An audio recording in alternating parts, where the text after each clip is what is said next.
The letter had arrived on a Tuesday, smudged with dust and spotted with what Mamie Collins prayed was nothing more than rainwater, and in 3 jagged lines her world had been turned completely upside down.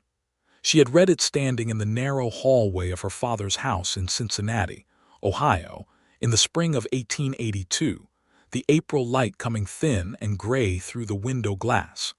The letter was not from her brother Daniel. It was from a man she had never heard of, a sheriff's deputy in a place called Caldwell, Kansas, and it said that Daniel Collins, age 24, had last been seen alive in that county some 4 months prior, and that his whereabouts were presently unknown.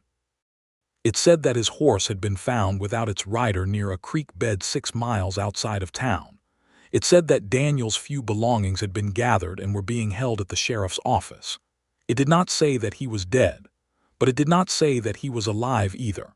Mamie had stood there in that hallway for a long time, the paper trembling in her hands, and she had made a decision so fast and so certain that it surprised even herself. She was going to Kansas. She was going to find Daniel, or she was going to find out what had happened to him, and she was not going to sit in Cincinnati and wait for another smudged letter to arrive telling her something she could not bear to know second-hand. Her father had argued with her. Of course he had argued with her. He was a man who believed firmly that the world beyond the Mississippi River was a savage and lawless place, and that women had no business traveling into it alone. He had offered to send a hired man. He had offered to write letters to various officials. He had reminded her that she was 26 years old and unmarried, and that running off to Kansas was not going to help anyone, least of all Daniel. Mamie had listened to all of it with the particular patience she had developed over years of living under her father's roof, and then she had gone upstairs and packed a trunk. She was not reckless. She was not naive. She had read enough newspapers and heard enough talk in parlors to know that the cattle towns of Kansas were rough places, especially a town like Caldwell, which sat right on the Chisholm Trail, and which received a fresh wave of cowboys every season when the drives came up from Texas. She knew that she was a woman traveling alone, and she understood what that meant in terms of the dangers she would face and the assumptions people would make about her character. But Daniel was her brother. He was the only sibling she had. He had gone west 3 years ago with high hopes and a second-hand rifle and letters of introduction that had probably not done him a bit of good, and she had written to him faithfully every 2 weeks, and he had written back with the cheerful stubbornness of a man who wanted his family not to worry. And then the letters had stopped. She had told herself they had merely been delayed. She had told herself the postal routes were unreliable out west. She had told herself a dozen perfectly sensible things, and none of them had been true. And now here she was on a westbound train watching the green hills of Ohio give way to the flat brown expanse of the prairie, and she was afraid in a way she had never been afraid before. But she was going. The train deposited her in Caldwell on a Thursday afternoon in late April, and the first thing she noticed was the wind. It came off the open plain without apology, without pause, pushing dust down the main street of the town with a kind of casual indifference to everyone it inconvenienced. The street itself was wide and unpaved, lined with wooden buildings that had the look of structures that had been put up in a hurry and never quite finished. There was a hotel, a dry goods store, a barber shop, 2 saloons that she could see from where she stood outside the train depot, and further down, a building with a tin star nailed above the door that she took to be the sheriff's office. There were men everywhere. Cowboys in trail-dusty clothes, men in suits who looked like they were there to do business of one kind or another. A few Mexican vaqueros sitting their horses in a way that made sitting a horse look like the most natural thing in the world. There were a handful of women visible, mostly moving quickly from one place to another with their eyes down. A boy of perhaps 12 offered to carry her trunk for a nickel, and Mamie accepted, and she followed him down the street toward the hotel with her travel bag over her arm and the wind doing its best to pull her hat from her head. She checked into the hotel, which was called the Grand and was not, and she washed her face and hands in the basin provided. And then she went directly to the sheriff's office because she had not come all this way to take her time about things. The deputy who had written the letter was named Hatch, and he was a lean man of about 50 with a weathered face and the eyes of someone who had seen a great many things he wished he could unsee. He was kind enough to her, kinder than she had expected. He told her what he knew, which was not much. Daniel had been working as a hand on a cattle drive that had come up from South Texas. He had signed on with a man named Garrett who ran cattle out of Laredo. The drive had arrived in Caldwell in December, and the men had been paid off. Most of them had moved on. Daniel had apparently stayed in the area. He had been seen in town a few times in January.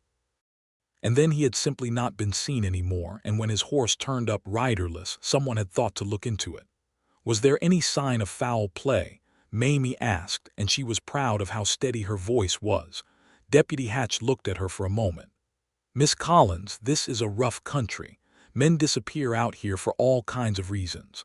Some of them are tragic and some of them are not. I would not want to speculate without more information than I have." "I am not asking you to speculate," she said. "I am asking if there was any sign of foul play." He thought about that. "The horse was spooked bad," he said finally. "There was some blood on the saddle, not a lot. Could have been from a fall, could have been from something else. I truly do not know, Miss Collins." She sat with that for a moment in the hard wooden chair in front of his desk, with the sound of the wind outside and the distant noise of a horse being shod somewhere down the street. "You mentioned in your letter that his belongings were being held here," she said. "Yes, ma'am. He went to a back room and returned with a canvas sack. Everything he had in his room at the boarding house." She went through it slowly. "A change of clothes, a small Bible with her mother's name written inside the front cover, a pocket knife, 3 letters all from her, all opened and read. A photograph of the two of them taken in Cincinnati the year before he left, and a folded piece of paper with a name written on it in Daniel's handwriting. The name was Albert Vaughn." She looked up at Deputy Hatch. "Do you know this man, Albert Vaughn?" Something shifted in his expression. "I do," he said. "He's a rancher, has a place about 12 miles northeast of town. He and your brother were acquainted. Vaughn was part of that same drive that came up from Texas." "Is he here in town?" "He comes in now and again. He was here last week for supplies." He paused. "He's a decent man, Miss Collins. One of the better ones in this county, I'd say." She tucked the piece of paper carefully into her bag. "I will need to speak with him." "Yes, ma'am, I figured you might. I can send word out to his ranch if you like, let him know you're here and what you're after." "I would appreciate that very much," she said. She stood to go and then she stopped. "Deputy Hatch, if you had to guess, just a guess, what do you think happened to my brother?" He looked at her for a long time, and she could see that he was deciding how much truth a woman from Cincinnati could reasonably be expected to absorb. "I think your brother was a good young man in a hard place," he said carefully. "And I think that sometimes a hard place wins." She nodded, because there was nothing else to do with that, and she walked out into the wind. She spent 2 days waiting, which was 2 days more than she would have liked. She occupied herself by talking to people. She was systematic about it in the way that she had been systematic about most things in her life, because she was the kind of woman who believed that information was the most useful tool available, and that the best way to get it was to ask for it directly and without embarrassment. She talked to the woman who ran the boarding house where Daniel had stayed. She talked to the bartender at the saloon Daniel had apparently frequented.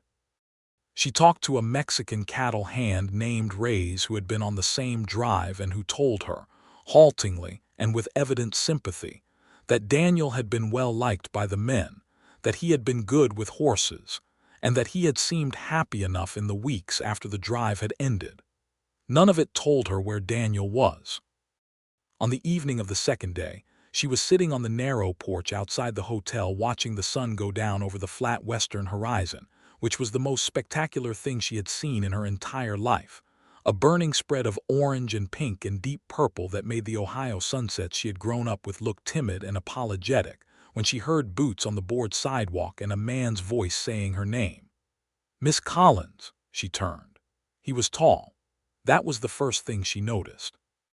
Tall and lean, with the kind of build that suggested a life lived outdoors, with broad shoulders and hands that were large and were cruffined. He was maybe 30 or 31, she thought, with dark brown hair that needed cutting and a jaw that had not met a razor in several days. He wore a plain work shirt and canvas trousers and boots that had seen considerable miles, and he held his hat in his hands in a gesture of courtesy that seemed completely genuine rather than performed. His eyes were a particular shade of dark gray that she would spend a good deal of time later trying to describe accurately, and the expression on his face was serious and careful and also, she thought, a little sad. "I'm Albert Vaughn," he said. "Deputy Hatch sent word." She rose from her chair. "Mamie Collins, thank you for coming, Mr. Vaughn." He nodded once slowly. "I'm sorry about your brother," he said, and the way he said it made her breath catch because it did not sound like the polite condolence of a stranger. It sounded like something genuine had been lost. "You knew him well?" she asked. "Yes, ma'am, I did." He was quiet for a moment, turning his hat slowly in his hands. "Would you want to sit and talk, Miss Collins? I can tell you what I know." "I very much would," she said. They sat on the porch as the last of the sunset faded into a deep blue dark, and Albert Vaughn told her about her brother. He had met Daniel at the start of the drive, in Laredo, in September. Daniel had hired on as a wrangler, responsible for the remuda, the spare horses, and he had been good at it in that particular way that some men are good with animals, quiet and patient and trusted. The drive had been a long one, nearly 3 months from South Texas to Caldwell, and in the way of long cattle drives, the men had got to know each other well, the kind of knowing that comes from sleeping on the ground in all weather and working alongside someone through the specific hardships of moving a herd of cattle 800 miles. "He talked about you," Albert said. "Talked about you often. Said you were the smart one in the family. Said you could read Latin." Mamie laughed a little unexpectedly. "I can read Latin," she said, "for whatever that is worth out here." The corner of his mouth moved. "He was proud of you." She had to look away for a moment. "When did you last see him?" she asked when she trusted her voice again. "January 3rd, Albert said, and the precision of it told her that he had thought about this, had gone over it carefully. "I was leaving Caldwell after selling some cattle, heading back to my ranch. Daniel was in town. We talked for maybe an hour. He was planning to come out to the ranch in a few weeks, said he wanted to see if there was work available for the spring season. He seemed fine, in good spirits. I never saw him after that. And you have no idea what happened." No, the word was simple and flat and carried the weight of a thing that had bothered him considerably. "I've asked around. I hired a man to look into it. Nobody knows anything, or if they do, they're not saying." She turned to look at him directly, studying his face. "Did he have any enemies? Any trouble with anyone in town?" Albert thought about it with an honesty she appreciated, not rushing to reassure her but actually considering the question. "Nothing I knew of. He got into a card game one night that got a little hot, but that kind of thing was common and it came to nothing. He was not a man who looked for trouble." "No," she agreed softly. "He never was." They sat in silence for a little while. The stars had come out over Kansas in a way that they never came out over Cincinnati, where the gas lamps and the smoke of industry kept the sky a murky orange. Out here the stars were extravagant, almost aggressive in their brightness, and the Milky Way arched overhead like a road to somewhere incomprehensible. "Where do you think he is, Mr. Vaughn?" she asked at last. He was quiet for a long moment. "I think," he said slowly, "that there is a chance he is still alive somewhere, and I think there is a chance he is not. I think the truth of it is west of here, because there was talk that he had been thinking about riding out toward the Indian Territory to look at land. Whether he made it or what happened to him there, I cannot tell you." He paused. "I'm sorry, Miss Collins, I wish I had more." "You have more than anyone else has given me," she said honestly. He looked at her then, really looked at her, in the way he had been carefully not doing since he sat down, and something passed between them that was brief and wordless, and that she filed away somewhere private to examine later. "I'm going out to the ranch tomorrow," he said, "but I'll be back in town in a few days. If you're staying, I'd like to help however I can." "I'm staying," she said without any hesitation at all. He nodded, stood, put his hat back on. "Good evening, Miss Collins." "Good evening, Mr. Vaughn." She watched him walk away down the street, and then she watched the stars for a while longer, and she allowed herself, just for a moment, to think about his eyes. The following days carried her deeper into the world of Caldwell, Kansas, and she found that it was a world of considerable complexity that bore little resemblance to the simple savagery her father had warned her about. Yes, it was rough. Yes, there were men in the saloons at all hours, and the sound of shouting was not uncommon after dark. But there was also a community here, people who had built homes and businesses and relationships, women who were raising children on the Kansas prairie with a practicality and a courage that Mamie found humbling and admirable. She got to know a few of them. There was a woman named Ruth Pearson who ran the dry goods store with her husband, a cheerful, broad-shouldered man who laughed easily and deferred to his wife on nearly every business matter. Ruth had been in Caldwell for 4 years and knew everything about everyone.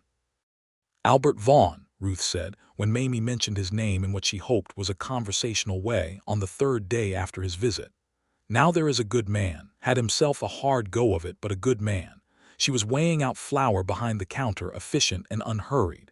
"He came out here from Missouri about 5 years ago, lost his wife 2 years back, fever, left him with a piece of land and a lot of grief and not much else." Mamie felt the information settle into her. "I didn't know he'd been married." Her name was Clara, sweet woman. "They didn't have children, which is a mercy and a heartbreak at once if you take my meaning." Ruth looked at her over the counter with the direct assessment of a woman who has lived through enough to say what she thinks. "He's been keeping to himself since. Works his ranch, comes into town when he needs to. He's a good neighbor and he's honest as a man can be, which is not a thing to take lightly out here." Mamie nodded and paid for her purchases and walked back to the hotel with a great deal more on her mind than she had started with. Albert Vaughn came back into town on the 5th day after her arrival, and this time he came with information. He had been asking around, making inquiries through contacts who knew the territory west of Caldwell, and he had found a man, a former buffalo hunter who now worked as a scout, who believed he had seen someone matching Daniel's description in late January, riding west toward the border of the Indian Territory. "He's not certain," Albert told her. They were sitting at a corner table in the hotel dining room, which was the most respectable place in Caldwell for a man and a woman to have a conversation, and the afternoon light came through the window and lay across the tablecloth between them. "The man's eyesight is not what it was, but the description he gave matches your brother close enough that I think it's worth something." "Alive," Mamie said. It was not quite a question. He was alive in January. If it was him, yes. Riding west. He turned his coffee cup between his hands. "The Indian Territory is a complicated place. It belongs to the 5 civilized tribes under treaties, and there are a lot of men who drift in and out of it who are not supposed to be there. Some of them are looking for land, some of them are looking to avoid being found. It's also where a good number of outlaws hole up because the jurisdiction is, shall we say, uncertain." She looked at him steadily. "Are you telling me you think my brother went west to hide from something?" "No," he said, and the firmness of it was reassuring. "I'm telling you the territory is complicated and that people go into it for all kinds of reasons. Daniel did not strike me as a man running from anything, but there are dangers in that country that have nothing to do with what you're running from or toward." He paused. "Miss Collins, I don't want to raise your hopes past what the evidence warrants. But I also don't think you should assume the worst." "I have been trying not to assume the worst for 6 months," she said, and something in her voice cracked slightly, just slightly, and she saw him react to it with a quiet attention that made her feel seen in a way she hadn't expected. "I know," he said quietly. "I'm sorry you've been carrying this alone." She looked down at the tablecloth. The honest compassion in his voice was almost more difficult to manage than the uncertainty about Daniel, because she had been managing the uncertainty by holding herself very tightly together, and simple human kindness had a way of loosening the knots. "What would you advise?" she asked, when she had herself steady again. He was quiet for a moment, and she could see him working through something. "I would advise," he said at last, "that we ride out toward the territory. Not into it necessarily, but toward it. There are a few settlements along the edge and a trading post that men coming out of the territory pass through regularly. If Daniel came through there, someone would remember him. He's not the kind of man who blends into a crowd." "He's not," she agreed, and felt something warm at the shared knowledge of her brother. "He has a very distinctive laugh." Albert smiled, and it transformed his face so completely that she almost lost her train of thought. "Yes, he does. You can hear that laugh from 3 campsites away." She smiled back, and for a moment the weight of everything else lifted, and they were just two people who had both known and been fond of Daniel Collins, sharing the warmth of that in the slant afternoon light. "When can we leave?" she asked. "Day after tomorrow," he said. "I'll need to arrange things. I can hire a good horse for you, or I have a gentle mare at the ranch that would do fine if you're comfortable in the saddle." "I'm comfortable in the saddle," she said, with just enough of an edge that he glanced at her with something that might have been amusement. "Then I'll bring the mare." She was in the saddle at dawn 2 days later, wearing a divided skirt she had purchased from Ruth Pearson's dry goods store, and a pair of practical boots, and a hat that actually fit her head rather than the decorative one she had brought from Cincinnati. Albert arrived at the hotel with 2 horses, a big sturdy roan gelding for himself and a fine-boned bay mare for her, and a pack mule loaded with supplies for 3 or 4 days out. He looked at her when she came out, looked at her properly and without apology, and something in his expression shifted in a way that was entirely involuntary, she thought. She was dressed practically, and her hair was pinned back, and there was nothing remotely fashionable about any of it, but the way he looked at her made her feel more seen than she had ever felt in the parlors of Cincinnati. "Ready?" he said. "Absolutely," she said. They rode west. The prairie west of Caldwell was unlike anything she had encountered before, even in the days since her arrival. It was vast in a way that the word vast did not adequately capture. A rolling expanse of grass that went on past the horizon in every direction, gold-green in the April morning, and rippling in the endless wind. The sky above it was immense and active, full of clouds that moved with purpose, and the light changed from moment to moment in ways that were continually arresting. She found, after the first hour, that the sheer scale of the land was doing something to her internal calibration, loosening something that had been held tight in the closed spaces of the city. Albert rode beside her without feeling the need to fill the silence, which she appreciated enormously. He was a man comfortable with quiet, she was learning, in the way that people who spend a lot of time alone outdoors often are. But when he spoke with a directness and a thoughtfulness that she found increasingly compelling. They stopped at midday near a creek to water the horses and eat the food he had packed, which turned out to be considerably more palatable than she had expected. He had biscuits wrapped in cloth and dried beef and apples, and they sat on the creek bank in the shade of a stand of cottonwoods while the horses drank. "Tell me about your ranch," she said. He considered the question as if it deserved consideration. "It's about 300 acres. Good grass. I run about 150 head of cattle, a small herd but a healthy one. I have 2 hands who stay on year-round, good men. I've been building it up gradually." He paused. "It's a good piece of land. Better than I had any right to expect when I came out here."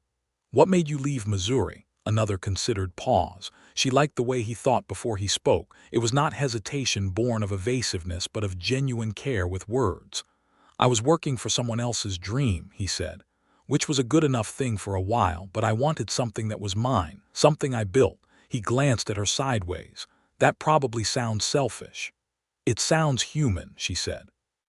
It sounds entirely reasonable. He looked at her with that brief direct attention again, the kind that landed somewhere behind her sternum. What about you? What do you do in Cincinnati? I teach, she said. Elementary school. I've been teaching for 4 years. She pulled a piece of grass from the bank and turned it in her fingers. I like it mostly. The children are interesting, but it's not. She stopped. Not what you imagine, he offered quietly. Not all I imagine, she corrected with a small smile, which is a different thing. He nodded, and she thought he understood more of what she meant than she had explicitly said. They reached the trading post by late afternoon of the second day. After camping the first night on the open prairie under a sky so full of stars that Mamie had lain in her bedroll for a long time after Albert had turned in, just looking up with a feeling that she could not quite name, but that had something to do with the word free. The trading post was a sprawling, rough-hewn structure run by a man named Billings and his Osage wife, a woman of quiet dignity and considerable beauty named Dawn, who regarded Mamie with frank interest and brought her coffee without being asked, which was one of the kindest things anyone had done for her since she arrived in Kansas. Billings knew Albert. He greeted him with the warmth of men who have done business with each other for several years, and when Albert explained their errand, Billings's face went through a series of expressions that Mamie watched carefully. Collins, Billings said slowly. Young fella, laughed too loud, good with horses. Mamie felt her heart constrict. Yes, she said, that's him exactly. He came through here. Billings scratched his jaw. February, I want to say, early February. Bought some supplies and stayed one night. Said he was heading south back toward Texas. Said he had a lead on a piece of land down near the Red River that a man had told him about. South, back toward Texas, not dead. Not lost in the Indian Territory, moving deliberately with a purpose, looking at land. She put both hands flat on the rough counter of the trading post to steady herself. Did he seem well? She asked. Fit as anything, Billings said. A little thin maybe, but nothing out of the ordinary for a man who's been on the trail. He had a good horse under him and enough supplies to last a good while. He looked at her with something like sympathy. He didn't say anything about family looking for him, ma'am. If he'd have known, I reckon he'd have been writing letters. He didn't know, she said softly. We didn't know to look until January. She felt Albert beside her, not touching her, just there, close and solid and steady, and she was grateful for it in a way that surprised her with its force. Dawn brought more coffee and they sat with Billings for another hour, getting what details they could. The picture that emerged was of her brother alive and well as of February, heading south with a purpose, and apparently no idea that his family had been worried sick about him. The horse found near the creek bed in December, it seemed, had been a different matter entirely. An incident that had evidently not involved Daniel at all, but that had been misidentified, and the deputy's letter had gone out before anyone had clarified the situation. 4 months of fear, and Daniel was somewhere in Texas looking at land. She felt, in rapid succession, relief so profound it made her dizzy, and then anger so bright and clean it was almost a pleasure, and then something that was essentially hilarity, the absurd comedy of having traveled 1,000 miles in a state of dread for a brother who was apparently fine. When they stepped outside the trading post into the late afternoon gold, she laughed. It came out of her unexpectedly and with force, and she stood in the yard of the trading post with her hand over her mouth and laughed until her eyes were wet, and Albert stood next to her watching with an expression that started at concern and moved slowly into something that looked like a kind of quiet delight. He's all right, she managed finally. He is completely all right, and I have been terrified out of my mind for 4 months, and he is somewhere in Texas looking at a piece of land. That does sound like Daniel, Albert said, and the warmth in his voice and the laughter underneath it, and the way he was looking at her all conspired to make her feel something she had not quite felt before. Something like being completely in the right place. They made camp that night near the creek 1/2 mile from the trading post, and the relief had softened everything, made the world gentler and more possible. They built a fire against the cooling evening and sat beside it, and the conversation opened up in a way it had not before, ranging freely across their lives and their thoughts, and the particular shape of the world as they each understood it. He told her about growing up in Missouri, the second of 4 children, a father who farmed and a mother who read aloud every evening after supper from whatever books she could get her hands on. He told her about coming west and buying his first 20 acres and how it had felt to put his hands on his own land for the first time. He told her about Clara, carefully and honestly, not hiding the grief of it or the love, and she listened without flinching because she could see that what he was doing was trusting her with something real. She told him about her mother dying when Mamie was 15 and Daniel was 12, and how the two of them had become something like each other's keepers after that. She told him about her years of teaching and the particular child in every classroom who reminded her why the work mattered. She told him what she had felt, standing in the hallway of her father's house reading the deputy's letter, the absolute certainty that she had to come, that she could not send someone else. "I think most people would have sent someone else," he said. He was watching the fire, and the firelight was doing interesting things to the planes of his face. "Probably," she agreed, "but Daniel is mine to look after. Or he thinks he is the other way around. We've been looking after each other for 11 years. She paused. "I would not have been able to stay home." "No," he said, "I don't think you would have." And there was something in it, in the simple recognition of who she was, that settled into her like warmth. "What will you do now?" he asked after a moment. "Now that you know he's likely fine." She had been thinking about this since the trading post. "I'll need to write to him, find out his actual whereabouts. I can write through the general delivery system in a few Texas towns and hope one reaches him." She paused. "And I'll write to my father and tell him Daniel is alive and headed south." And then she looked at the fire for a moment. "I honestly don't know," she said, and was surprised by how true it was and by how little that uncertainty troubled her. He did not press it. They sat with it comfortably in the firelight, with the prairie around them and the great vault of stars above them, and after a while he said, "Miss Collins, I hope you'll pardon me for saying this, but I am very glad you came west." She turned to look at him, and his eyes in the firelight were steady and warm and entirely sincere, and she felt something shift in her chest like a door opening. "I'm glad I came west too," she said softly. They were quiet after that, but it was not an empty quiet. The ride back to Caldwell took 2 days, the same way they had come, and something between them had changed, loosened into a different key. They talked more freely, laughed more easily. He had a dry and understated humor that she appreciated for its intelligence, and she had a directness that he seemed to find more refreshing than alarming, which was something she had not always encountered in men. On the second afternoon, with Caldwell visible in the distance and the ride almost over, she found herself thinking about the ending of things, about packing her trunk and getting on a train and going back to Cincinnati and teaching school in the fall, and it felt less like relief and more like loss, which was information. He must have felt some version of the same thing, because he slowed his horse, and she slowed hers, and they rode side by side at an unhurried walk while the town waited ahead of them. "I would like to ask you something," he said, "and I want you to know that I will take no offense at whatever answer you give." "All right," she said, with a steadiness she did not entirely feel.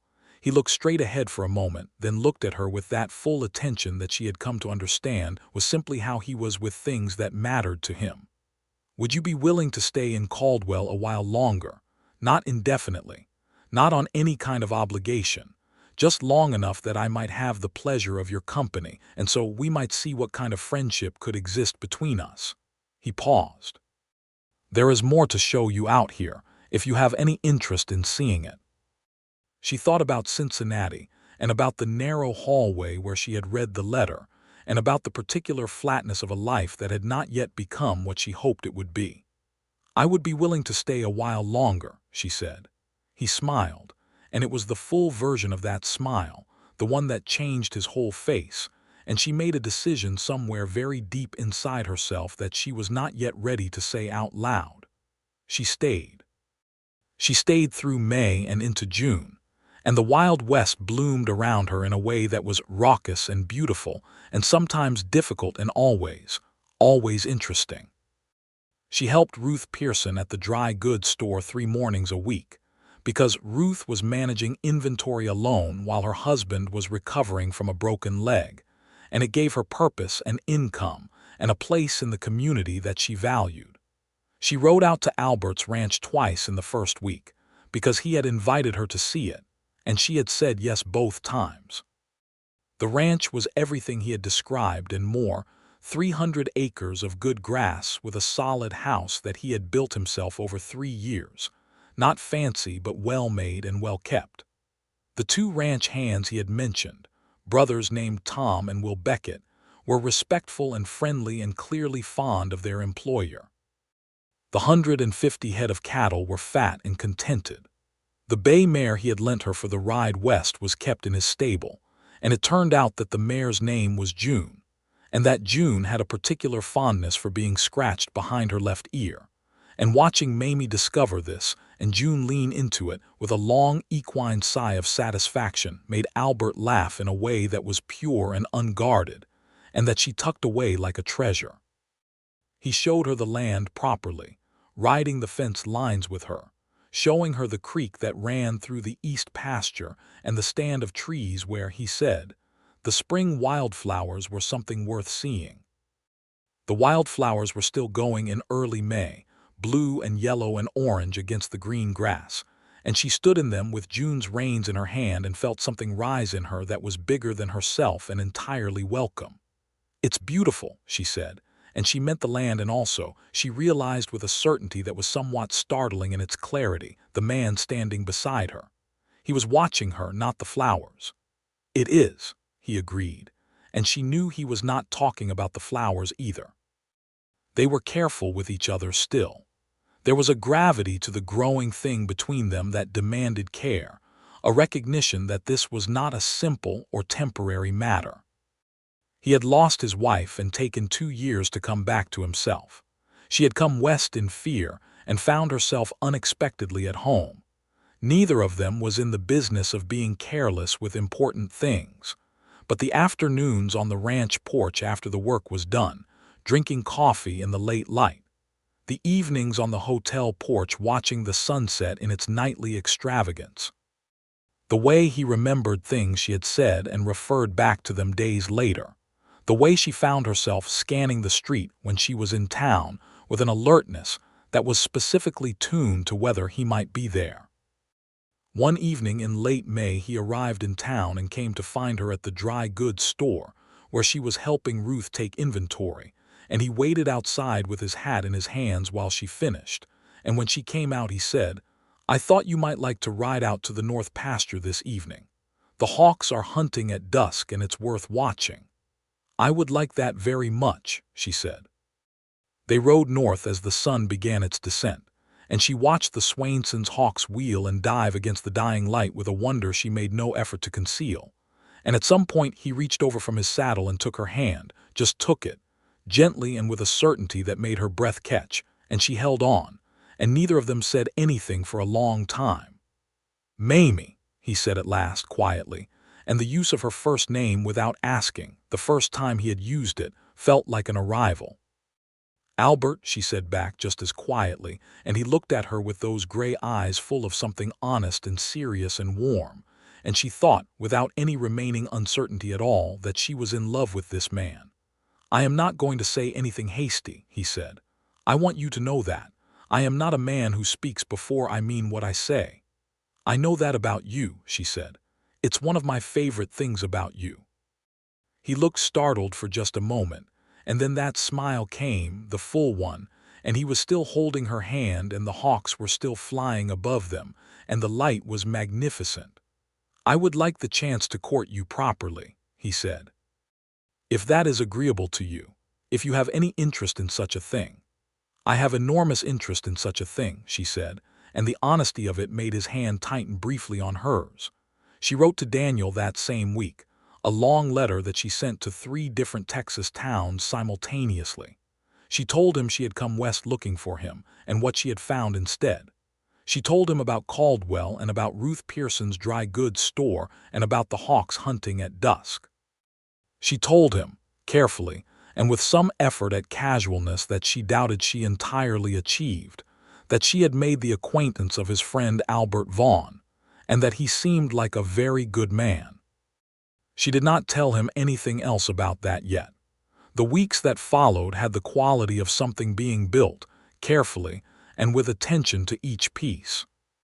Albert came into town twice a week now, and sometimes more, and he always found her, and they spent their time together in the variety of ways available to them, which included riding and talking and eating meals at the hotel dining room, and sitting on porches watching the sunset, and once memorably, attending a social gathering at the Caldwell schoolhouse where there was fiddle music and dancing on a warm June evening. She had not expected him to dance. He had not offered to until she had watched him watch the dancing for long enough, and then she had simply held out her hand, and he had looked at it for one moment and then taken it and led her out onto the floor. He was a good dancer, careful and steady and present, and the fiddle played something bright and quick, and she felt entirely, perfectly herself. When the music slowed, he kept her hand, and they danced slowly in the lamplight with the smell of summer grass coming through the open schoolhouse windows, and he was close enough that she could feel the warmth of him, and his hand on her back was careful and sure, and she thought about the letter she had read in the narrow hallway in Cincinnati and felt something like gratitude so large it was almost staggering. "I did not know," she said softly, looking up at him, "when I came west what I was coming toward." He looked down at her, and his expression was the most open she had ever seen it, something guarded and private in him set aside for the moment. "I'm glad you came toward it anyway," he said. She had written to her father as well, in the weeks following the confirmation that Daniel was safe, and had told him plainly that she was staying in Kansas for a while and not to expect her back immediately.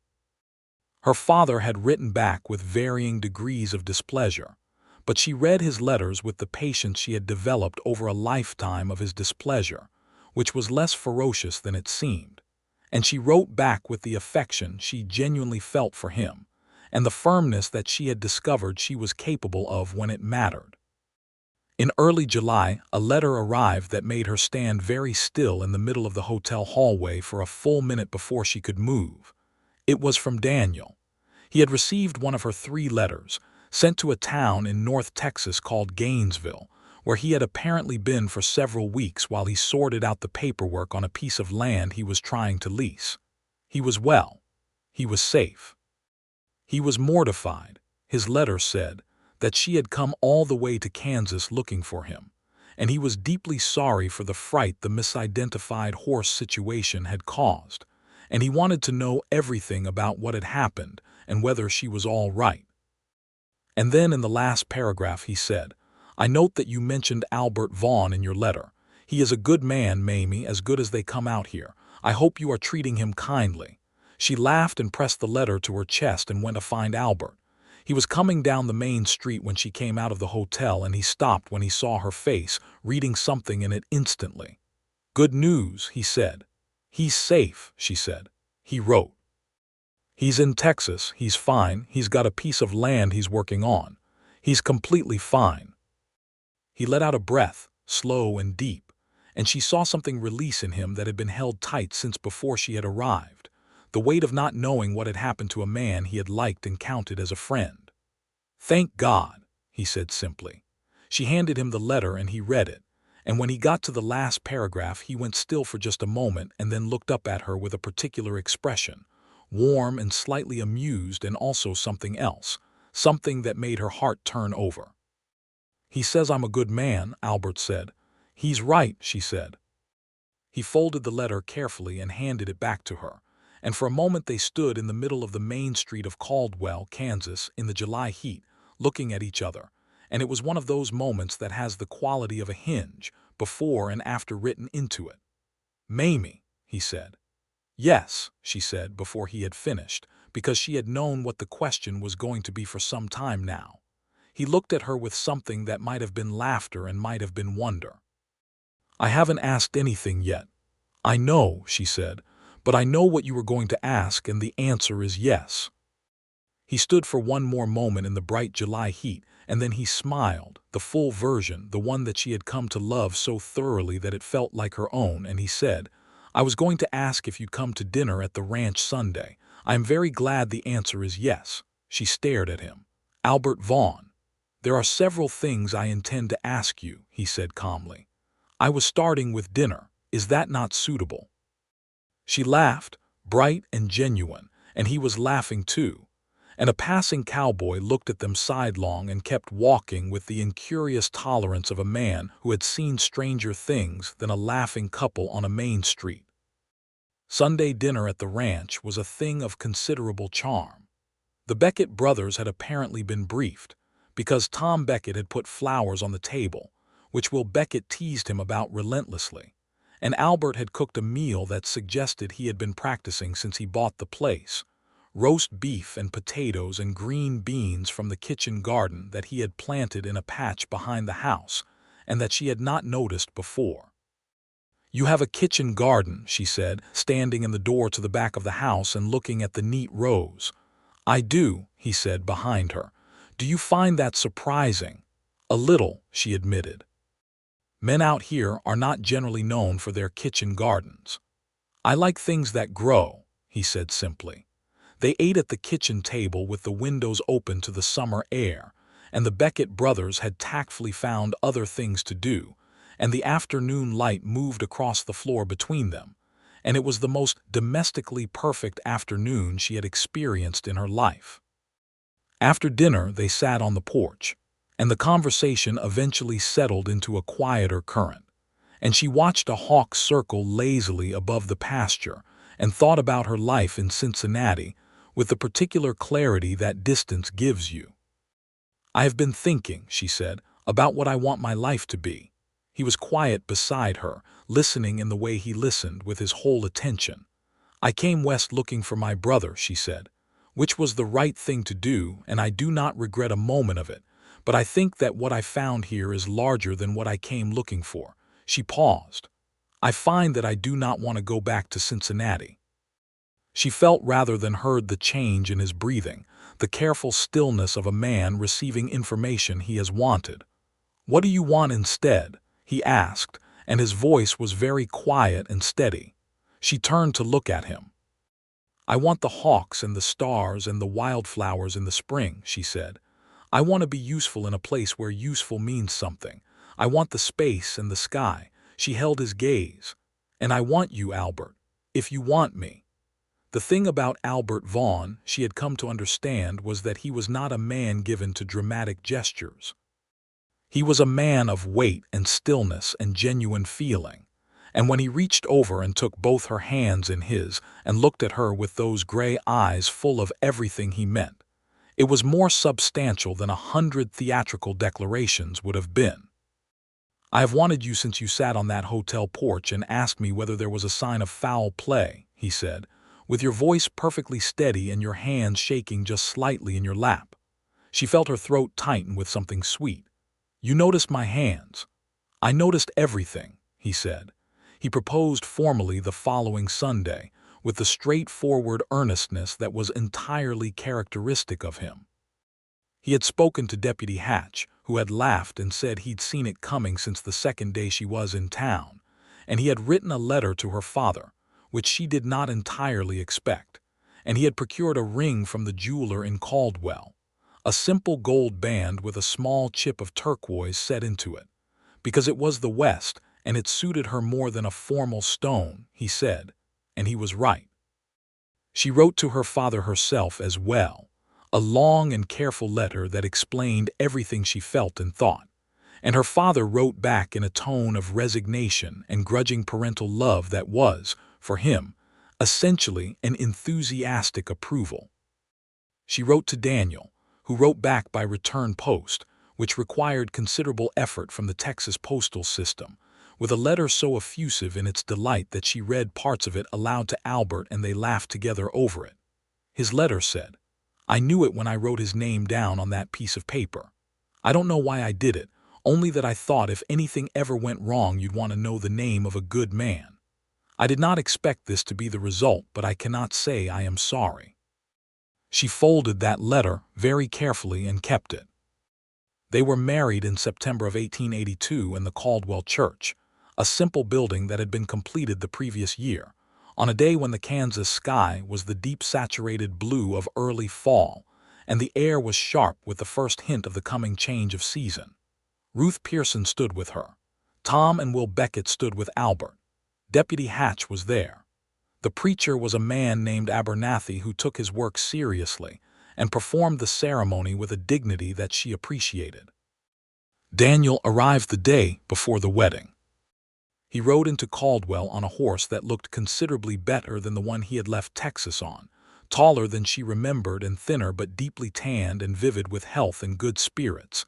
And when she came running down the steps of the hotel to meet him, he caught her up in a hug that lifted her off the ground and held her for a long moment with his face pressed into her hair. "You came all the way to Kansas," he said into her hair. "You were missing," she said into his shoulder. "I was never missing," he said. "I was just in Texas." "That is functionally the same thing," she said, and he pulled back and looked at her and laughed his too loud laugh, and she felt the last piece of the fear she had been carrying since April dissolve completely. He met Albert that afternoon, and the two men shook hands with the warmth of genuine friends who have missed each other's company. And then Daniel looked at Albert with the particular attention of a brother, and Albert looked back at him with the equanimity of a man who has nothing to hide and knows it. "You're going to take care of her," Daniel said, and it was not quite a question and not quite a warning. It was an acknowledgment of transfer, the way the world understood such things in 1882, though Mamie would have pointed out if asked that she was entirely capable of taking care of herself. "I intend to do my best," Albert said, "though I suspect she may spend considerable time taking care of me." Daniel looked at her. She raised an eyebrow. He laughed his too loud laugh again and said, "That is probably accurate. The wedding was simple and true, the way the best things are." When Albert said the words, he said them looking directly at her with a steadiness that she knew she would carry for the rest of her life. And when she said her own words, she said them with a certainty she had not known she possessed, until she stood in that simple church, with the September light coming through the windows. He kissed her in front of everyone with a gentle gravity that made Ruth Pearson sigh audibly, and Mamie did not care at all about anything except the feeling of his hands, and the fact that this was real and hers and right. The party afterward went on until late, because Caldwell was a town that knew how to celebrate when it had reason to, and the fiddle played and the dancing went long, and Daniel danced with every woman present at least twice, and made everyone laugh with a story about a cow and a mud hole that was funnier than it had any right to be. At some point in the evening she stood with her new husband against the wall of the church hall and watched her brother command the room, and Albert's hand was warm at the small of her back, and she thought about the letter arriving in the hallway in Cincinnati, the fear and the train and the wind and the flat brown expanse of the prairie, all of it a road that had led here. "Happy?" Albert asked, low and close to her ear. "Yes," she said, without any qualification at all. They spent the following days in a state of uncomplicated joy, getting used to the vocabulary of being together, of shared meals and shared spaces, and the particular intimacy of knowing someone across the span of a whole day, rather than just the hours you arranged to be in each other's company. He was, she discovered, a man who woke early and liked the mornings best, who moved through his work with a focused efficiency that left room for attention to other things, who was patient with the complications of cattle and weather and the thousand unpredictable elements of ranch life without becoming diminished by them. She discovered herself to be in this new context, a woman who was not afraid of the physical requirements of the work, who could ride fence with him and keep his pace, who had opinions about the kitchen garden that proved, upon investigation, to be fairly well-founded, who was good with the books and the records in a way that he was grateful for, and made no effort to minimize. She had written to the school board in Caldwell, which was small and underfunded and operating a school out of the building that doubled as the church, and the school board had written back with an enthusiasm that suggested their situation was rather desperate. By November, she was teaching 4 days a week, 12 students ranging in age from 6 to 14, and it was the most alive she had felt in a classroom, because these children were the children of a place in formation, of people who had come out here to build something, and the urgency of that made the work vivid. Albert rode her to school on his way to the south pasture and collected her on his way back, or she rode June herself when his work took him in a different direction, and the rhythm of it was the rhythm of a life that fit. Daniel stayed through October, which was a gift. He helped with the fall cattle work, which he was good at, and he spent his evenings at the kitchen table with them in a way that felt natural and warm and good. He had news about his land in Texas, 150 acres near the Red River that he had been able to lease with the option to buy, and he spoke about it with a light in his eyes that made Mamie's heart glad. "Are you going to be all right down there?" she asked him, one evening near the end of his stay, when Albert had gone to bed and the two of them were at the kitchen table with the lamp between them and the prairie dark and quiet outside. Daniel looked at her with the particular look of a younger sibling who is no longer young. "Mamie, I have been all right this whole time. I have just been bad at letting you know it." "You have been catastrophically bad at it," she agreed. "I will do better." He said it with genuine intention. "I will write every 2 weeks. I will write even when nothing happens, which may be most of the time." He paused. "Will you be all right here?" She looked around the kitchen, at the low ceiling and the good solid table and the curtains she had put up last week, because the window had seemed too bare, and through the door to the bedroom where Albert was sleeping with the uncomplicated soundness of a man who had worked hard and expected tomorrow. "I am better than all right," she said. He left on a cool morning in early November, with good supplies and a letter from her, and a handshake from Albert that turned into a brief and genuine embrace, and she watched him ride south until he was a small shape on the horizon and then gone. She turned back to the house, and Albert was standing on the porch with 2 cups of coffee, and he handed her one and stood beside her in the morning cold, and she leaned into him with the unceremonious comfort of someone who has found their place. "He'll be fine," Albert said. "I know," she said. "I know he will."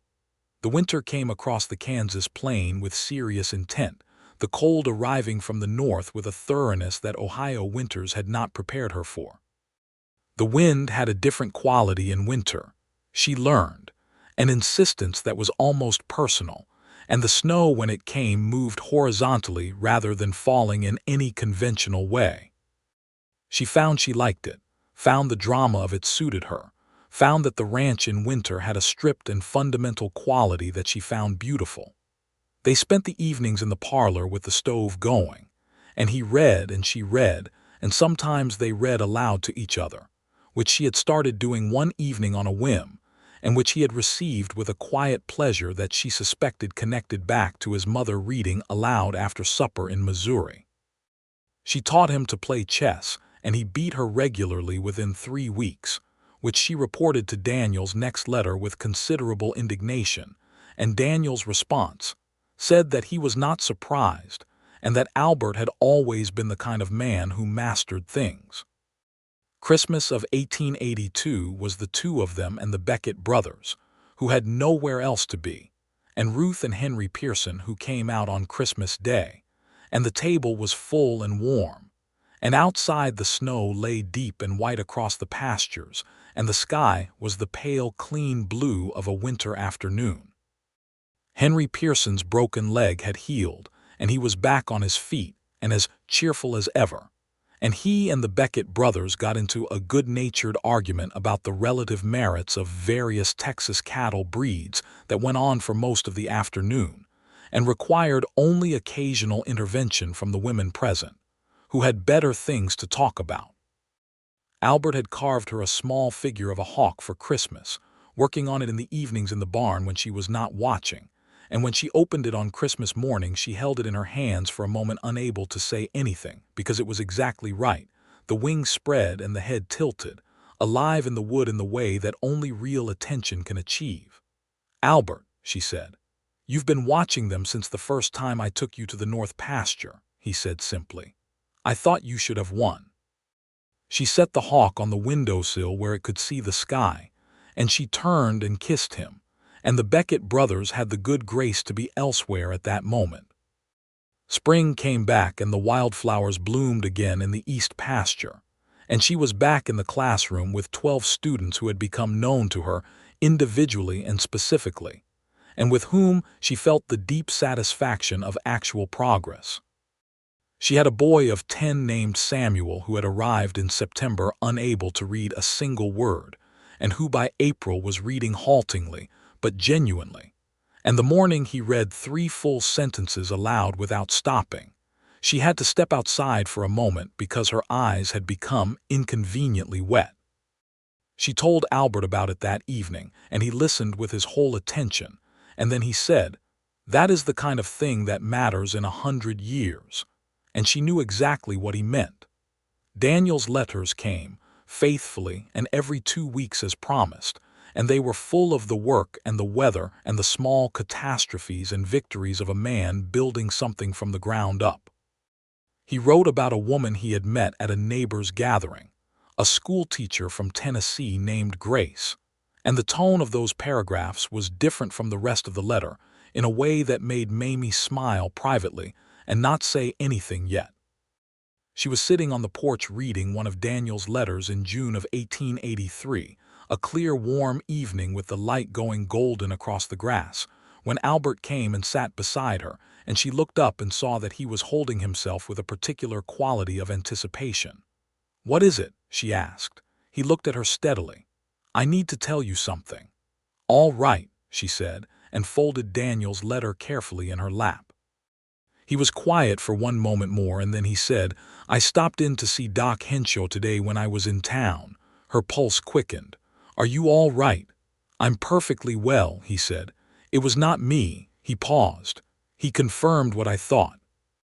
"Mamie, we're going to have a baby."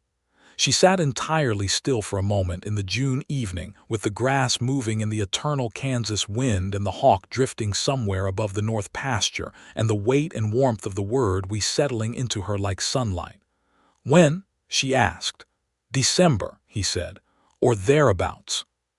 She looked at him, and he was looking at her with a depth of feeling that was almost too large for the moment, all of it there in his face, the wonder and the love and the specific seriousness of a man who has known loss and knows, therefore, what it is to be given something. She reached for his hand and he took hers, and they sat on the porch in the June evening and let it be real.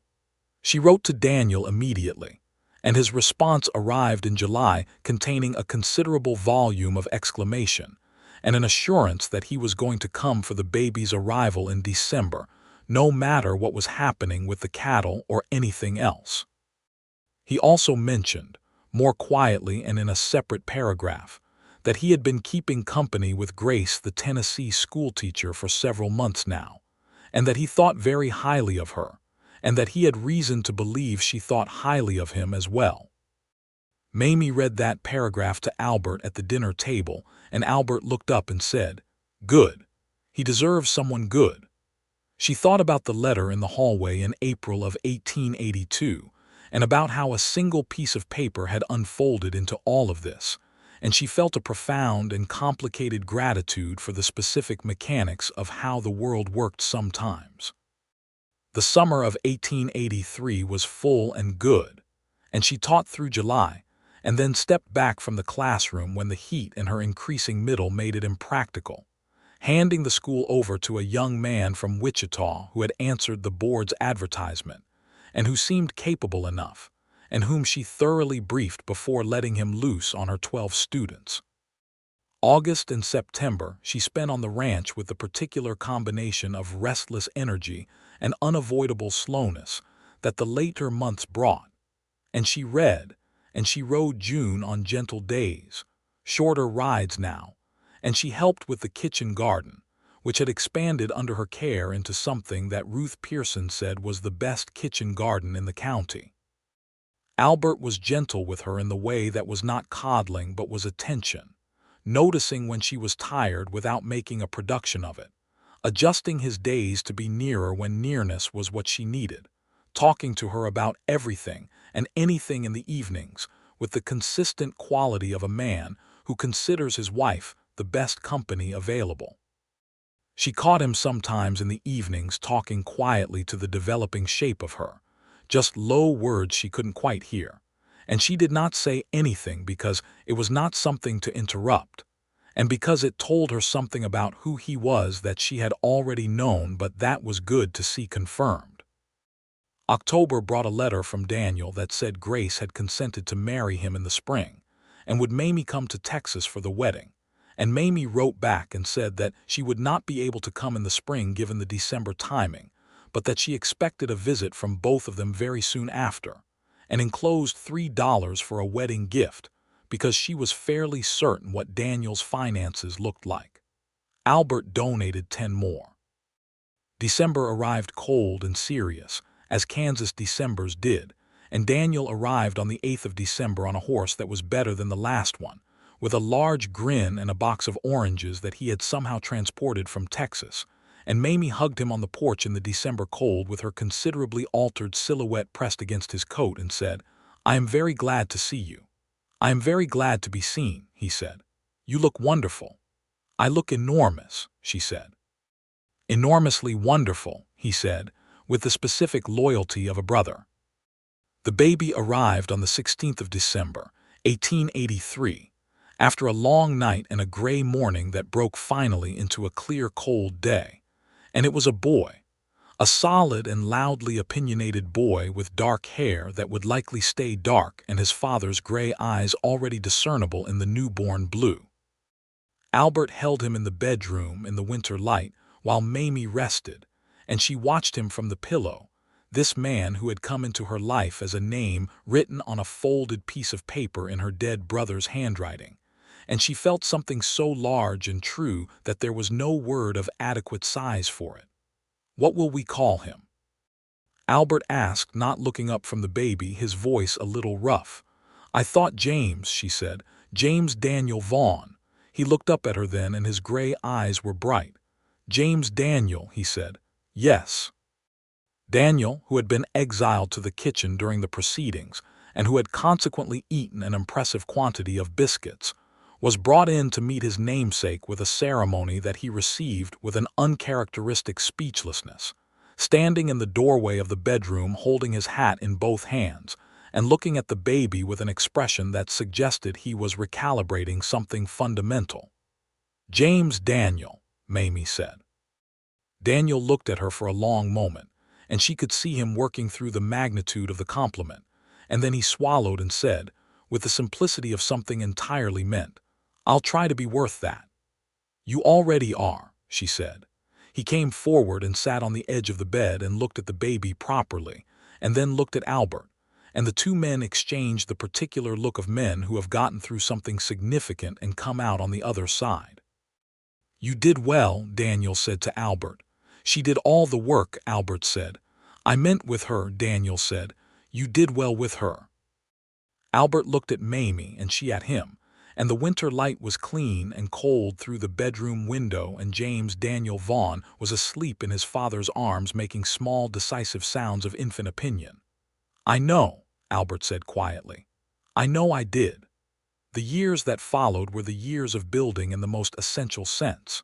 The ranch grew, slowly and steadily, as Albert managed it with the careful pragmatism that was his particular gift. A second herd was acquired in the spring of 1884, purchased from a Texan who was retiring, and with the additional cattle came the need for additional help, and the operation expanded in a way that was satisfying without being precarious. Tom and Will Beckett remained, and 2 new hands were hired, good men both. The school thrived under Mamie's eventual return in the fall of 1884, when James was old enough to be left in Ruth Pearson's cheerful care for the school days, and she threw herself back into it with the stored energy of the months away. The classroom grew from 12 students to 16 as more families settled in the county, and by 1885, the school board had approved the construction of a proper schoolhouse, separate from the church, which Mamie supervised with an attention to detail that made the carpenter, a dour but skilled man named Fletcher, visibly nervous. Daniel married Grace in April of 1884, a spring wedding in Texas that they were not able to attend, but that produced a flurry of letters from both parties, and that Daniel described in such exuberant detail that Mamie felt she had been there. Grace was, by all the evidence of letters and the eventual personal acquaintance made in the summer of 1884, when the two of them came north for a visit, a woman of quiet strength and dry humor, who was exactly what Daniel needed, and who regarded him with a perceptive affection that had clearly already navigated and accepted his considerable personality. Grace and Mamie sat on the ranch porch the second evening of that visit in the warm July dark, while Albert and Daniel were in the barn having a conversation that had apparently needed the specific context of a barn, and Grace said, without preamble, "He talks about you constantly. He has since before we even met." "He talks too much in general," Mamie said affectionately. "He does," Grace agreed. "But he has very good material where you're concerned." She was quiet for a moment. "He feels that coming here to find you was the best thing he ever did, finding you safe and found." Mamie considered this. "I was the one looking for him." "I know," Grace said. "But he means it the other way as well, that you were here for him to find."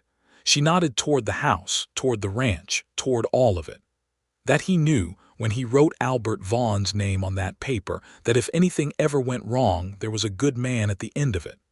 Mamie sat with that for a long time in the July dark, while the fireflies moved in the grass along the creek.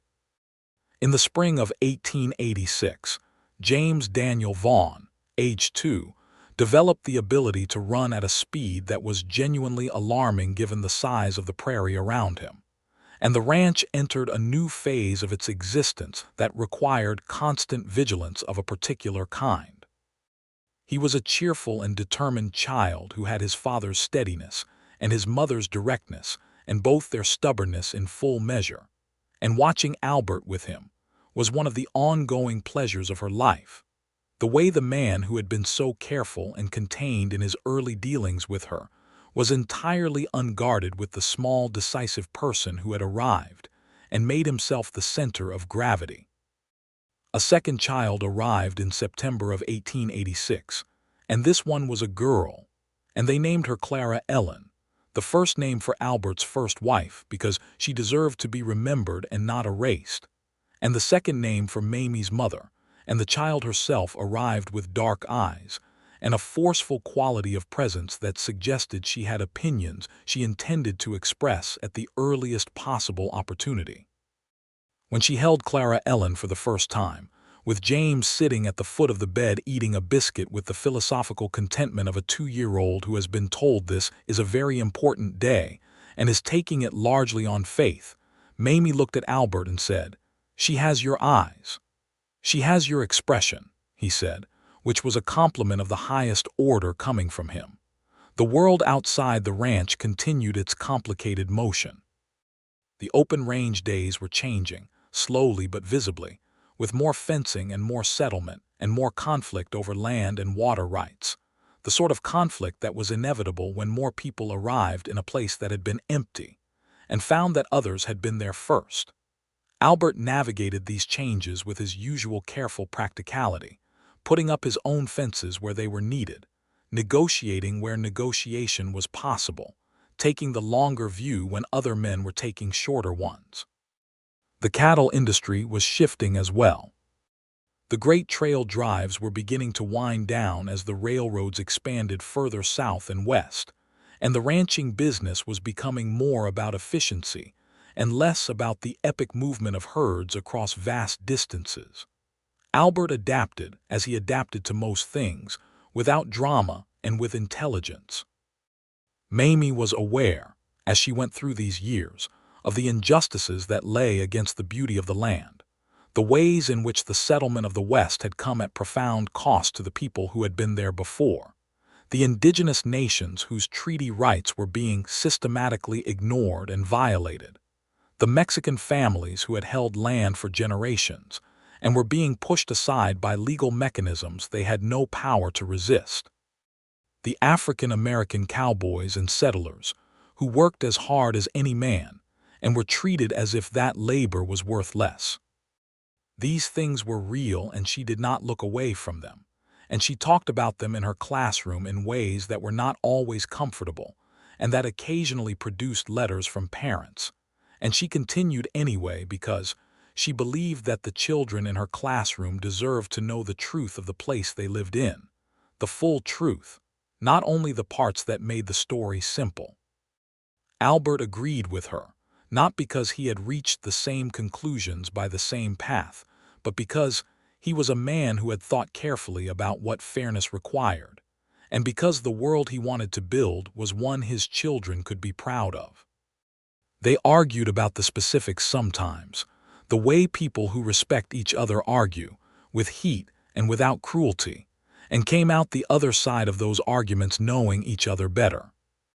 In 1888, a letter arrived from Daniel saying that Grace was expecting and that they were planning to stay permanently on the Texas land, which had been purchased outright that year, and that he had been thinking about trying to grow something other than cattle, possibly wheat, because a man from Kansas had come through and told him about the grain operations up north, and the letter ended with typical Daniel energy.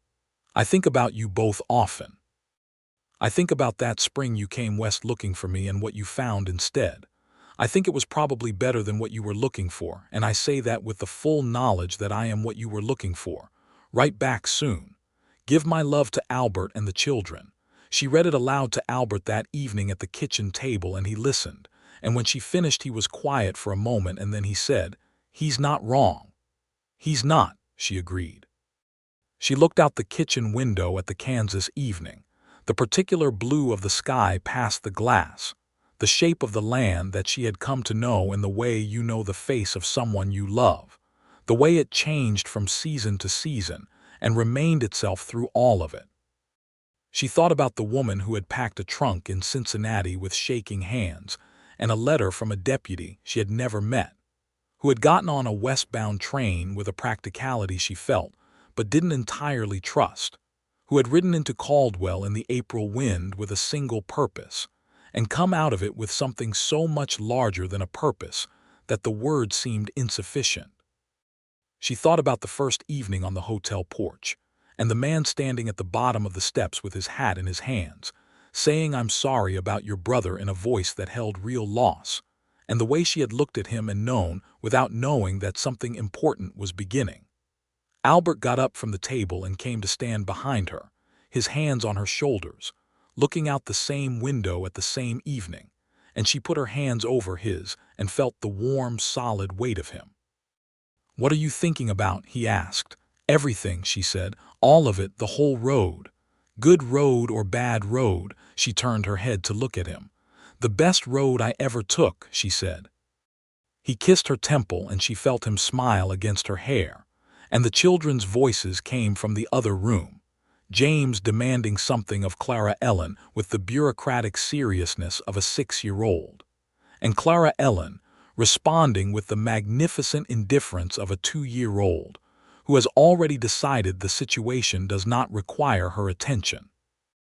The ranch, the school, the children, the man beside her, and the wide Kansas sky going dark through the window, stars beginning to appear one by one in the way she would never stop finding astonishing, no matter how many years she stood on this land and looked up. The spring of 1889 brought a third child, a boy they called Thomas William, the names borrowed from the Beckett brothers who had been part of the ranch's life since its beginning, and who received the honor with the same slightly embarrassed but genuine pleasure with which Tom had once put flowers on the dinner table. Thomas arrived in April, which was the same month of the year she had first stepped off the train in Caldwell, and she noted this privately with the sense that the world arranged its symmetries with deliberate care. Daniel's son, named William Daniel Collins, arrived in Texas in November of 1888, and Daniel's letters about fatherhood had a quality of wonder that made Albert laugh every time, because Daniel in wonder was a spectacular and verbose thing, and every letter required an hour just to read thoroughly.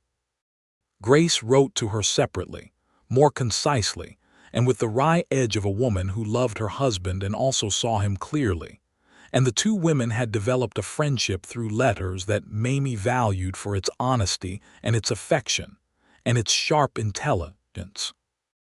In the fall of 1889, Mamie stood in the new schoolhouse, the one that was properly its own building now with 8 windows and a wood floor and desks that she had ordered from a catalog, and that had arrived on the train and been carried up the street by what seemed like half the town's male population.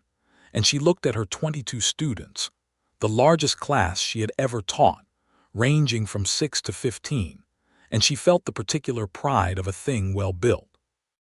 Albert had come to help set up the desks the day before, and had stood in the doorway of the finished room with the look he got sometimes when something was finished and right, steady, and quietly pleased.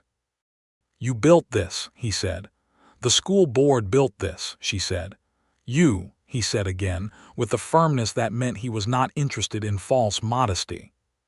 She stood in the room now, with the fall light coming through the 8 windows, and thought about what he had said, and about what it meant to build something, and about how a building was not just walls and a floor but the thing that happened inside them, the 35 years of possible futures sitting in the desks before her, the words going into their heads that would go with them into the world. She thought about her mother's name written inside Daniel's Bible. She thought about things that last. "Good morning," she said to her 22 students. They said good morning back with the cheerful chaos of mixed ages and the particular energy of a fall morning when the year is beginning, and she walked to the front of the room with the hawk on the windowsill above the desk, the carved wooden hawk that she had brought from home, because it had always made her think of wide open spaces, and she began. The years went by in the way of good years, in the richness of ordinary days and seasons, in the accumulation of all the small and large things that make a life. The children grew. James became a boy of considered opinions and steady temperament, his father's son in his approach to the world, who by 11 could handle himself on a horse as well as most men, and who had his mother's habit of reading everything within reach. Clara Ellen was bright and decisive, and had inherited Mamie's directness in a form so concentrated that it was occasionally startling, and she had in addition a talent for music that came from nobody in particular, expressing itself on the parlor piano that Albert had acquired in 1890 from a family that was moving back east, and the sound of it in the evenings had become as much a part of the ranch as the wind. Thomas was the easy one, everyone agreed, though Mamie did not entirely trust this assessment, because easy children had a way of surprising you. He was cheerful and uncomplicated and good with animals beyond any of them, and Albert said he had Daniel's gift for it, and he was probably right. In 1891, Albert Vaughn turned 40, and his wife marked the occasion by gathering people to the ranch for a day-long celebration that required considerable logistical effort, and that Albert pretended to be exasperated by and was visibly delighted by. Ruth and Henry Pearson came. The Beckett brothers, who had been married now for several years, came with their wives and combined 7 children. Deputy Hatch came, retired now but living in Caldwell still, a little slower but the same steady eyes. Daniel came up from Texas with Grace and 3-year-old William, and the Collins and Vaughn children and cousins moved through the celebration in a noisy and happy mass. Mamie had gotten Daniel to write a letter, a proper speech-making letter, that was read aloud by Tom Beckett after supper with the solemnity it deserved, and that described Albert Vaughn as a man who had come into the Texas heat as a trail boss with no more than a solid reputation and a good horse, and who had ridden north into Kansas and found something worth staying for, and that this was as it should be, because good land deserved good men, and good men deserved good land. And if there happened to be a remarkable woman involved in the staying, well, that was just the fortune of the West. Everyone cheered. Albert looked at the tablecloth for a moment in the way he did when something had moved him more than he intended to show. And then he looked up at Mamie across the table, and the room might as well have been empty, which was a feeling she had long since stopped finding surprising and never stopped being grateful for. That evening, after all the guests had gone and the children were in bed, they sat on the porch in the October dark, and the stars were out in their extravagance, and the wind was low and the prairie was quiet. "Are you happy?" she asked him, the same question he had asked her on their wedding night, the mirror of it. He did not answer immediately, which she had come to understand was not hesitation, but the particular gravity he gave to true things. "I am happier than I knew was available," he said at last. "When I was 25, I thought I understood what a good life looked like, and then I lost Clara and I thought I had misunderstood entirely. And then you came west looking for your brother and you sat on that porch and looked at me with your hands shaking and your voice steady, and I thought, there is the thing I had not accounted for." She was quiet for a moment, in the October night, with all of it around her, the ranch and the children and the years. "I came west looking for Daniel," she said softly, "and I found you." "You found him too," he pointed out. "He was always fine," she said. "He was just in Texas." He laughed, the quiet, contained version that she loved best, and put his arm around her, and she leaned into him under the Kansas stars, and the wind moved through the prairie grass with the sound of something perpetual and unhurried, the sound of a place that had been here long before them and would be here long after, carrying on. She thought about all the letters that had carried this life to her, Daniel's letters that had stopped, the deputy's letter that had frightened her to motion, Daniel's name written on that piece of paper in his own handwriting, the letters that had gone back and forth in the years since, stitching the shape of things together. She thought about her father, who had come around eventually and entirely, who had made the trip west in the summer of 1884, and had stood on this land with a diminished skepticism and a growing wonder that she had watched with love, who had held James and later Clara and later Thomas with the careful reverence of a man who had come to understand what he had nearly talked his daughter out of.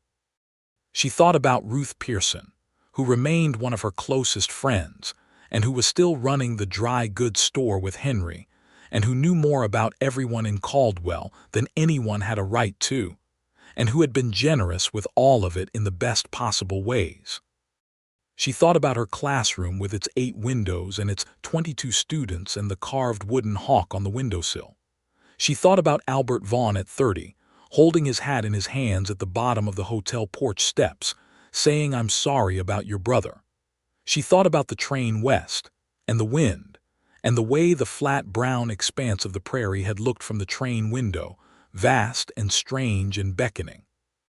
She was glad, she thought, with a completeness that left no room for qualification, that she had come. James would be 11 in December, and he was already talking about working the ranch when he was old enough, talking about it with the same focused seriousness his father brought to things. And Albert had conversations with him about it in the evenings, real conversations, about the land and what it required and what it gave back. And Mamie listened from the other room sometimes with a fullness in her chest that was too large for its container. Clara Ellen at 5 was already dictating terms to the piano and showing signs of becoming the kind of person who would one day dictate them to considerably larger things. Thomas at 2.5 was in the stage of investigating everything at ground level with scientific thoroughness. The house was full of their specific lives, full of the noise and warmth of people who were becoming themselves. Outside, the land went on in every direction to the enormous horizon, the same land that had looked foreign and impossible when she first rode out across it, that was now as familiar as her own hands, that she knew by season and by light, and by the smell of rain coming in from the west. The hawk wheeled somewhere above the north pasture, riding the wind with that magnificent, indifferent ease. Albert's arm was warm around her shoulders. The stars burned above the Kansas plain in their uncountable, extravagant light. She had come west looking for her brother, and she had found him, safe and whole and fine, living his good life in Texas with his Grace and his William and his 150 acres of Red River land. And she had found a man who had known her brother well, who had ridden the long miles of the Chisholm Trail beside him, who had written his name on a piece of paper that had found its way to the bottom of a canvas sack that had found its way into a dead man's hands, and then a letter, and then a narrow hallway in Cincinnati, and then her. The world arranged its roads in ways that were not always legible in the walking of them. She had walked this road in fear, and arrived at something she had not known to hope for, and she would walk it forward from here with Albert beside her and the wide Kansas sky overhead, and the 3 lives they had made sleeping in their beds inside the house, until the road ended wherever roads like this one ended, which was not yet, not for a long time, and she was glad of every remaining mile. "Come to bed," he said quietly after a while. "In a minute," she said. "I'm looking at the stars." He looked at them with her, the 2 of them on the porch in the October night, and the stars looked back with their ancient, indifferent beauty, and the prairie went on to every horizon, and the wind moved through the grass, and it was enough. It was more than enough. It was everything.